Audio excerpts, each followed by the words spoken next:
అందరికీ నమస్కారాలు. Thanks for your love from KGF to Salaar, for everything. ఎందుకంటే ఒక మూవీలో పనిచేసే వాళ్ళకి ఫ్యాన్స్ ఇస్ వెరీ ఇంపార్టెంట్. అందరికింత ఎక్కువ ఫ్యాన్స్. సో మన మ్యూజిక్కి ఒక ఫ్యాన్స్ ఉన్నారు అని నేను బెంగళూరులో విన్నా, హైదరాబాద్లో ఇలా అవుతుంది అంటే. So thanks for your wonderful love. So coming to David Reddy, this is a small spark you have seened, fire is on the way.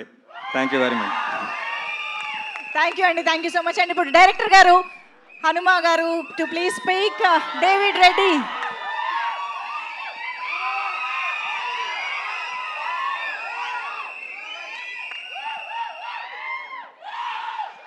Thank you అందరికీ నమస్కారం అండి. యాక్చువల్గా నాకు మాట్లాడటం కూడా రాదు, ఓన్లీ డైరెక్షన్ చేయడం మాత్రమే వచ్చు. ఇది ఫస్ట్ టైం ఇంతమందిలో నేను మాట్లాడుతూ ఉన్నాను. ఏది మాట్లాడాలన్నా కానీ ఆలోచించి మాట్లాడాలి. దేనికంటే ఈ స్టోరీ అంత పెద్దది. ఈ స్టోరీ గురించి మనం చెప్పుకోవాలి అంటే డేవిడ్ రెడ్డి అన్నది ఇది ఒక 6 months ముందు స్టార్ట్ అయిందండి. యాక్చువల్గా స్టోరీ ఎంత రాసుకొని 1 year అవుతుంది. హీరో ఎవరబ్బా అని ఆలోచిస్తూ ఉన్నాం. పైన హీరోస్ మనకు దొరకరు, ఇంకెవరున్నారు అని చెప్పేసి ఆలోచిస్తాను. ఒక యాక్షన్ చేసేవాళ్ళు. అప్పుడు భైరవ మూవీ వచ్చింది, సారం చూశాను. మనోజ్ గారిని ఎలా కాంటాక్ట్ అవ్వాలో తెలియలేదు. రామ్ అని ఒక పర్సన్ ఉన్నాడు, అతను ఇట్లా మనోజ్ అన్న కలవాలనుకుంటున్నా అని చెప్పేసి అన్నాను.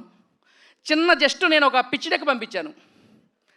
సార్ దాన్ని చూసి ముంబై నుంచి నాకు కాల్ చేశారు, ఒకసారి మనం రాగానే కలిసి మాట్లాడదామని. ఫస్ట్ సిట్టింగ్లోనే స్టోరీ ఓకే అయిందండి. నేను అనుకున్నాను మామూలుగా స్టోరీ ఓకే అన్నారు, సార్ ఓకే అన్నారు, ప్రొడ్యూసర్లు కూడా ఉన్నారు, ఇప్పుడు మనకి దీన్ని ఈ సార్ని మోయగలే టెక్నీషియన్స్ ఎవరున్నారని ఆలోచించాను. అప్పుడే ఫిక్స్ అయ్యాను నేను, మామూలుగా కేజీఎఫ్ మూవీకి సంబంధించిన మన రవి బసూర్ గారు అయితే నేను సూటబుల్ అని చెప్పేసి. సార్ని అంటే ఒప్పించగలిగాను, సబ్జెక్ట్ చెప్పగలిగాను. మరి మనకి రవి బసూర్ గారు ఒప్పుకుంటారు లేరు అని చెప్పేసి అనుకున్నాను. ఆ సార్ దగ్గర కూడా ఫస్ట్ సిట్టింగ్లోనే ఓకే అయిందండి. అట్లానే మనకి డిఓపి గారిని కలవడానికి నా 4 రోజులు పట్టింది. అంటే ఆయన అంత ఇదిగానో ఆలోచించాడు నాకు సినిమా ఎంచుకోవడానికి ఎట్లా ఉంటారనేది. అతనికి నేను సబ్జెక్ట్ చెప్పగానే ఈ సినిమా చేసేస్తున్నాం, మిగతా వదిలేసేయండి అన్నారు. ప్రతిదీ టెక్నీషియన్. అట్లానే మన స్పిరిట్ మూవీకి వచ్చారు మన సుప్రీం సుందర్ సార్ గారు. అరే సుప్రీం సుందర్ సార్ ఉన్నారు, ఆయన స్పిరిట్కి చేస్తున్నాడు, యానిమల్కి చేస్తున్నారు, అట్లా మన సినిమాకి మనం వెళ్ళి ఏం చెప్పాలని ఆలోచించాం. ఫస్ట్ కథ చెప్పగా లేచి వాటేసుకున్నారు ఆయన.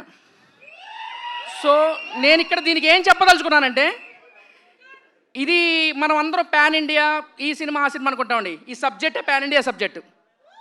మనకు ఒకరే భగత్ సింగ్ ఉంటారు, ఒకరే సుభాష్ చంద్రబోస్ ఉంటారు, ఒకరే డేవిడ్ రెడ్డి ఉన్నారు, అది మనోజ్ గారు.